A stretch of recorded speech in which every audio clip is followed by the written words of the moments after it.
রমাদান মাসের মধ্যে একটা রাত আছে, যে রাতের নাম হচ্ছে লাইলাতুল কদর। আমি আশা করি আপনারা সবাই এই সূরাটা জানেন। বা'দা আউযু বিল্লাহি মিনাশ শাইতানির রাজীম, ইন্না আনজালনাহু ফি লাইলাতুল কদর। নিশ্চয়ই আমি কোরআনকে নাজিল করেছি লাইলাতুল কদরে, ভাগ্য রজনীতে। ওয়া মা আদরাকা মা লাইলাতুল কদর। হে নবী মুহাম্মদ সাল্লাল্লাহু আলাইহি ওয়াসাল্লাম, আপনি কি জানেন লাইলাতুল কদর কি জিনিস? লাইলাতুল কদরি খায়রুম মিন আলফি শাহর। লাইলাতুল কদর হচ্ছে হাজার মাসের চাইতে উত্তম। এখানে গাণিতিকভাবে ব্যাখ্যা করতে যাবেন না, 1000 মাস সমান সমান কত বছর হয়, ব্যাপারটা এমন নয়। এখানে আধিক্য বোঝানো হয়েছে। হাজার হাজার মাস ইবাদত করলে যে নেকি হয়, এক রাত ইবাদত করলে সে নেকি হয়ে যাবে ইনশাআল্লাহ। এই রাতে কি হয়? স্পেশাল তানাজ্জালুল মালাইকাতু ওয়ার রূহ। এই মাসে আল্লাহর পক্ষ থেকে আল্লাহর ফেরেশতারা নেমে আসেন। কোথায় নেমে আসেন? পৃথিবীতে। তাদের সর্দার হিসেবে থাকেন জিবরাইল আলাইহিস সালাম। তানাজ্জালুল মালাইকাতু ওয়ার রূহু ফিহা বিইذনি রাব্বিহিম। আল্লাহর রবের আদেশে তারা এই কাজটা করেন। মিন কুল্লি আমর, প্রত্যেকটা বিষয়ের ফয়সালা হয় এই রাতে। আপনার আমার তাকদীর লেখা হয়েছে আসমান জমিন সৃষ্টির 50,000 বছর আগে। আপনার আমার তাকদীর লেখা হয়েছে আসমান জমিন সৃষ্টির 50,000 বছর আগে। আল্লাহ পাক সমস্ত সৃষ্টির তাকদীর লিখেছেন প্রথম দফায়। দ্বিতীয় দফায় তাকদীর লেখা হয়েছে যখন আমার আপনার রূহ আমাদের মায়ের গর্ভে ছিল 4 মাস 10 দিন বয়স। ওই সময় আল্লাহর পক্ষ থেকে ফেরেশতা আসেন, এসে লিখে দেন তার হায়াত, তার রিজিক, সে সৌভাগ্যবান না দুর্ভাগ্যবান। এরপর রূহটাকে ফুঁকে দেন, বাচ্চা নড়াচড়া শুরু করে। এর আগ পর্যন্ত পেটের মধ্যে বাচ্চা নড়াচড়া করে না। যখন রূহটা ফুঁকে দেওয়া হয়, তারপর থেকে বাচ্চা নড়াচড়া শুরু করে। দ্বিতীয় দফায় তাকদীর লেখা হয়। এরপরে তৃতীয় দফা লেখা হয় এই লাইলাতুল কদরে, যে আগামী 1 বছর কি হবে, আপনি কি করবেন। অর্থাৎ 1 বছরের বাজেট প্রণয়ন করা হয় প্রত্যেক লাইলাতুল কদরে। তানাজ্জালুল মালাইকাতু ওয়ার রূহ ফিহা বিইذনি রাব্বিহিম মিন কুল্লি আমর।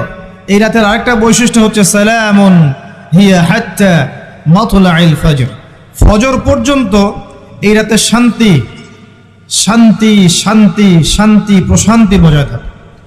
এই রাতে আপনি যে দোয়া করবেন, যে কোনো দোয়াই করবেন, যদি আপনার রিজিকটা হালাল হয় ইনশাল্লাহ কবুল হয়ে যাবে। যে কোনো দোয়া। এই রাতে যারা ইবাদত করে দাঁড়িয়ে দাঁড়িয়ে, তাদের চতুর্দিকে ফেরেশতারা সমবেত হন, তাদের দোয়ায় তারা শরীক হন, তাদের জন্য দোয়া করতে থাকেন। ঠিক তখনই দেখবেন মুমিন বান্দার চোখ দিয়ে টপ টপ করে পানি পড়া শুরু হয়েছে। আপনি ফিল করতে পারবেন যে আপনার দোয়া আল্লাহ কবুল করছেন। এই রাতের ইবাদতকে 1000 মাস দিয়ে গুণ করলেও কখনো সমান হবে না। একটা রাত ইবাদত করলে আপনি হাজার হাজার মাসের নেকি পাচ্ছেন। এই সুযোগটাকে ছেড়ে দেওয়া যায়? কবে এই রাত স্পেসিফিকলি বলা যাবে না, 27 তারিখেই স্পেসিফিকলি বলা যাবে না যে 21-এর রাতেই, 23-এর রাতেই বা 25-এর রাতেই, নির্দিষ্ট করে বলার কোনো সুযোগ নাই।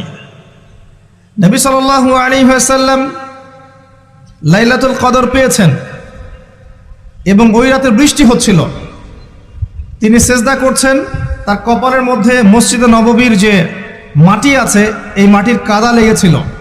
তখন কিন্তু মসজিদ টাইলস ফিটিং ছিল না, মাটির মসজিদ থেকে নবী সাল্লাল্লাহু আলাইহি ওয়াসাল্লাম বিশ্ব পরিচালনা করেছেন। আর আমাদের এখন তাজমহলের মতো মসজিদ, হেদায়েতের কোনো হও নাই এখানে। এটা আখিরুজ্জামানের সাইন, মসজিদগুলো হবে চাকচিক্যময়, হেদায়েত শূন্য। হাদিস একদম স্পষ্ট আছে, মসজিদ হবে চাকচিক্যময় কিন্তু হেদায়েত শূন্য। ইভেন দেখবেন নামাজ পড়ছে মুসল্লি, পাশে হই হুল্লা করছে। দিনের কথা আলোচনা হলে বা নামাজ পড়লে, কেউ কোরআন তেলাওয়াত করলে আদবের সাথে যে পাশে শোরগোল করতে হয় না, এটাও এখন বুঝাতে হয়। বুঝাতে গিয়ে যদি আপনি এই আয়াত তেলাওয়াত করেন, লাহুম কুলুবুন লা ইয়াফকাহুনা বিহা, কিছু মানুষকে আল্লাহ পাক কলব দিয়েছেন, বোঝে না। ওয়ালাহুম আযানুন লা ইয়াসমাউনা বিহা, কিছু মানুষকে আল্লাহ পাক কান দিয়েছেন, শোনে না। ওয়ালাহুম আ'য়ুনুন লা ইউবসিরুনা বিহা, কিছু মানুষকে আল্লাহ পাক চোখ দিয়েছেন দেখে না। উলাইকা কাল আনআম, এরা আনআমের মতো।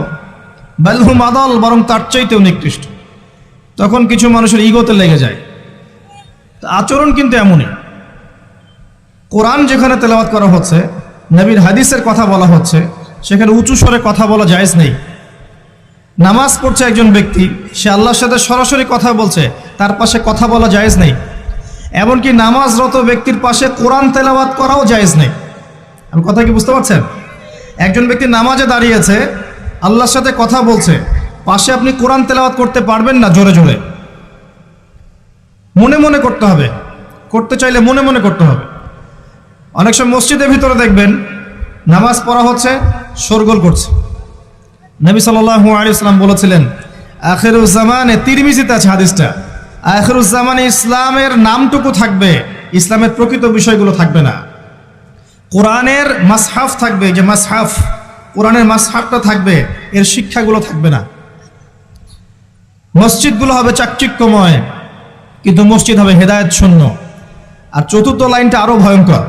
4 নম্বর লাইনে গিয়ে নবীজি বলেছেন সাল্লাল্লাহু আলাইহি ওয়াসাল্লাম, আসমানের নিচে জমিনের উপরে আল্লাহর সবচেয়ে নিকৃষ্ট সৃষ্টি হবেন এক শ্রেণীর আলেম, যাদের থেকে ফিতনা ছড়াবে এবং তাদের দিকেই ফিতনা ফিরে আসবে। তিরমিজির মধ্যে হাদিসটা আছে, যে কোনো আলেমকে জিজ্ঞাসা করে এটা কোন শ্রেণীর আলেম, এটা বোঝার জন্য আপনার পিএইচডি করার দরকার নাই। যারা দিনকে দুনিয়ার বিনিময়ে বিক্রি করেছে, তারাই সেই শ্রেণীর আলেম। যারা সত্য কথা বলতে ভয় পেয়েছে, তারাই সেই শ্রেণীর আলেম। যারা সত্যকে মিথ্যার সাথে মিশ্রিত করেছে, তারাই সেই শ্রেণীর আলেম। এবং যারা ইসলামের নামে উম্মাকে শতদা বিভক্ত করে দিয়েছে, এরাই সেই শ্রেণীর আলেম। নবী করিম সাল্লাল্লাহু আলাইহি ওয়াসাল্লাম বলেছেন, লাইলাতুল কদর আমি পেয়েছি, কপালে কাদামাটি ছিল, বৃষ্টি হচ্ছিল, তার মানে ওই রাতে বৃষ্টি হতে পারে, ওই রাতে বৃষ্টি হতে পারে। লাইলাতুল কদরের আলামত, রাতের বেলা বৃষ্টি হতে পারে। বৃষ্টি হয়েছে, তিনি নামাজ পড়েছেন, কপালের মধ্যে কাদা লেগেছিল, তিনি বের হয়েছেন, সাহাবীদেরকে বলবেন কোন রাতটা লাইলাতুল কদর, আজকের রাতটা লাইলাতুল কদর, এটা বলতে বের হয়েছেন। বের হয়ে দেখছেন দুজন মুসলিম আপোষে ঝগড়া করছে। লিসেন টু মি, দুজন মুসলিম আপোষে ঝগড়া করছে।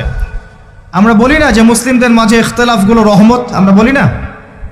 দুজন মুসলিম আপোষে ঝগড়া করছে।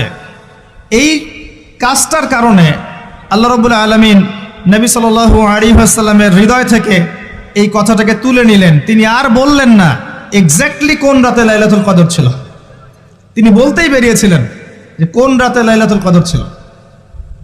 আমাদের ইখতিলাফের কারণে আমরা সেই নির্দিষ্ট রাতটাকে হারিয়ে ফেলেছি। তবে এর মধ্যেই খায়ের আছে, এর মধ্যেই কল্যাণ আছে। আরবিতে একটা প্রবাদ আছে, কুল্লু শার ইউজাদু ফিহিল খায়র, প্রত্যেকটা অকল্যাণের পিছনেই কোনো না কোনো কল্যাণ আছে। নির্দিষ্ট করে বলে দিলে আমরা বাকি রাতগুলো জাগতাম না। নবী সাল্লাল্লাহু আলাইহি ওয়াসাল্লাম এখন বললেন যে আমাকে ভুলিয়ে দেওয়া হয়েছে কোন রাত, তোমাদের ঝগড়ার কারণে। অতএব তোমরা শেষ দশকের বিজোড় রাতগুলোকে তালাশ করো। শেষ দশকের বিজোড় রাত বলতে 21-এর রাত, 23-এর রাত, 25, 27, 29, এই 5টা রাতের যে কোনো একটা লাইলাতুল কদর। এই রাতে ইবাদত করলে এত নেকি হচ্ছে, কারণটা কি? রাত আর দিন কি ডিফারেন্ট কিছু? প্রত্যেক রাতেই কিন্তু আল্লাহ পাক প্রথম আসমানে নেমে আসেন, প্রত্যেক রাতে, শুধু শবে বরাতের রাতে নয়, শুধু নিসফে শাবানের রাতে নয়, কিন্তু প্রত্যেক রাতেই আল্লাহ পাক প্রথম আসমানে নেমে আসেন। তিনি কিভাবে নেমে আসেন এটা ব্যাখ্যা করার দরকার নেই আমাদের। আল্লাহ পাক বলেছেন নেমে আসি, বাস আসি। কারণ সবকিছু আমরা যুক্তি, বিজ্ঞান, দর্শন দিয়ে প্রমাণ করতে পারবো না। পারবো? সায়েন্সকে জিজ্ঞাসা করেন যে স্বপ্নের ব্যাখ্যা কি, ঘুম কাকে বলে, আত্মা কাকে বলে, আত্মা কঠিন না তরল না বায়বীয়, পারবে সায়েন্স ব্যাখ্যা করতে?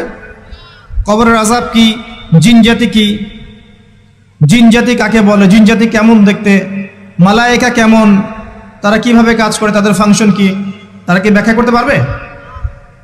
আমাদের একটা চেতনা তৈরি হয়েছে, সায়েন্স যা বলবে তাই সত্য। এই চেতনা পুরোপুরি সত্য নয়। কোরআন এবং সুন্নাহ, আল্লাহ এবং তার রাসূল যা বলবেন সেটাই চূড়ান্ত সত্য।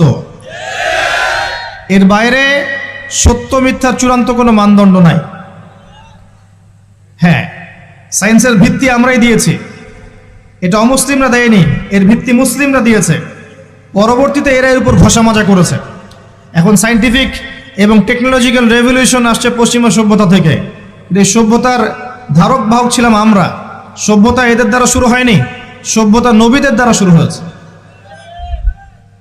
তো সবকিছু সায়েন্স দিয়ে ব্যাখ্যা করা যাবে এমন নয়, কারণ সায়েন্সের সীমাবদ্ধতা আছে, আল্লাহর জ্ঞানের কোনো সীমাবদ্ধতা নাই। তো আল্লাহ নেমে আসেন, ব্যাস নেমে আসেন। নেমে এসে আল্লাহ পাক কি বলেন? আল্লাহ পাক তিনটা কথা বলেন। রাতের শেষ অংশ, রাতকে ভাগ করেন।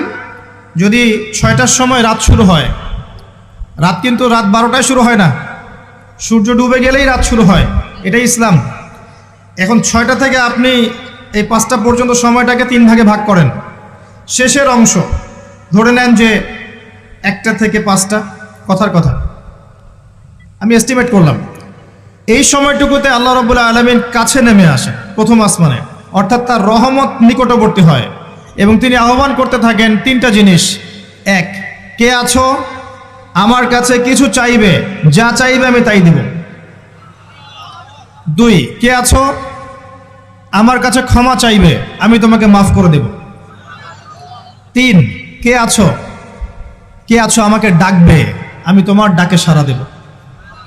মানে এই সময় আপনি যা চাইবেন ইনশাআল্লাহ, আপনার আকীদায় যদি শিরক না থাকে, আমলে যদি বেদাত না থাকে এবং আপনার রিজিক যদি হালাল হয়, ইনশাআল্লাহ তাআলা আপনার দোয়া কবুল করা হবে। আল্লাহ পাক প্রত্যেক রাতেই নেমে আসেন। তাহলে লাইলাতুল কদরকে এত স্পেসিফিকলি ইম্পর্টেন্স দেওয়ার কারণ কি? একটাই কারণ, মনে রাখবেন, লাইলাতুল কদরকে মর্যাদামণ্ডিত করার এবং রমাদান মাসকে শ্রেষ্ঠ মাস মর্যাদামণ্ডিত করার একটা কারণ, only one reason behind it, সেটা হচ্ছে এই মাসে এবং এই রাতে আল কোরআন নাজিল হয়েছে। কথা কি বুঝতে পারছেন? কোরআন নাজিলের কারণেই এই মাসটা মহামান্বিত, কোরআন নাজিলের কারণেই এই রাতটা সম্মানিত। ইন্না আনজালনাহু ফি লাইলাতুল কদর। আসুন সামনে যাই। নবী করিম সাল্লাল্লাহু আলাইহি ওয়াসাল্লাম যখন এই জাহেলি যুগে বাস করছেন, এই লাইলাতুল কদরে রমাদান মাসে আল্লাহ পাক কোরআন নাজিল করলেন। কি জন্য নাজিল করলেন? কারণ এই সমাজটাকে পরিবর্তন করার জন্যে, সমাজের জাহিলিয়াতগুলোকে দূর করার জন্যে নবী করিম সাল্লাল্লাহু আলাইহি ওয়াসাল্লাম প্রচণ্ড ফিকির করতেন। কি করা যায়, কি করলে মানুষগুলো শিরক ছেড়ে দিবে, কি করলে সুদ বন্ধ হবে, কি করলে মাদক থেকে মানুষ দূরে থাকবে, কি করলে নারীর সম্মান বৃদ্ধি পাবে। তিনি ভাবতেন কিভাবে গোত্রীয় হানাহানি বন্ধ করা যায়, তিনি এগুলো ভাবতে থাকতেন। হেরা গুহায় বসে তিনি এগুলো ভাবতেন কি করা যায়। যুবক বয়সে তিনি হিলফুল ফুজর তৈরি করেছেন এগুলো সমস্যা দূর করার জন্য, কিন্তু পরিপূর্ণরূপে সফল হয়েছেন বলতে পারি না আমরা, কারণ তখন ওহী আসেনি। এই ভাবতে ভাবতে ভাবতে ভাবতে একদিন এক রাতে তার কাছে আল্লাহর পক্ষ থেকে কোরআন নাজিল হলো। সূরা আলাকের প্রথম 5টা আয়াত, বিসমিল্লাহির রহমানির রহিম, ইকরা বিসমি রাব্বিকাল্লাযী খালাক। পড়ুন আপনার রবের নামে যিনি আপনাকে সৃষ্টি করেছেন। খালাকাল ইনসানা মিন আলাক, যিনি মানুষকে সৃষ্টি করেছেন জমাট বাঁধা রক্তপিণ্ড থেকে। আমরা সবাই জমাট বাঁধা রক্তপিণ্ড ছিলাম মায়ের পেটে। আজকে আমরা আল্লাহ দ্রোহী হয়েছি, কিন্তু আমরা পেটের মধ্যে এতটুকু জমাট বাঁধা রক্তপিণ্ড ছিলাম। সূরা ইয়াসিনের মধ্যে আল্লাহ পাক এই কথাটা বলেছেন, তোমাদেরকে তো নুতফা থেকে সৃষ্টি করেছি, ফাইদা হুয়া খসিমুম মুবিন, যখন সে বড় হয়েছে সুস্পষ্টভাবে আল্লাহর বিরুদ্ধাচরণ করছে।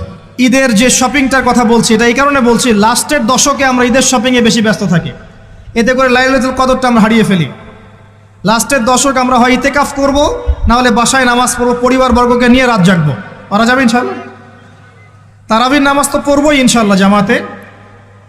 এবং আপনি 20 পড়েন আর 8 পড়েন, আপনি নামাজের কোয়ালিটিটাকে ভালো করার চেষ্টা করেন, নামাজের কোয়ালিটিটাকে বেস্ট করেন, ধীরে ধীরে তেলাওয়াত করেন, ধীরে ধীরে রুকু সেজদা করেন, নামাজটাকে এনজয় করেন, সময় নিয়ে, টাইম নিয়ে, 2 ঘন্টা সময় লাগুক, 3 ঘন্টা সময় লাগুক, এনজয় করে নামাজ পড়েন। আল্লাহ পাক তৌফিক দান করুন। এরপর শেষ রাতে আবার ওঠেন, পরিবারবর্গকে নিয়ে নামাজে দাঁড়ান, একসাথে জামাত করে নামাজ পড়েন, পরিবারে নফল নামাজ পড়েন, বাসায় বরকত হবে ইনশাআল্লাহ।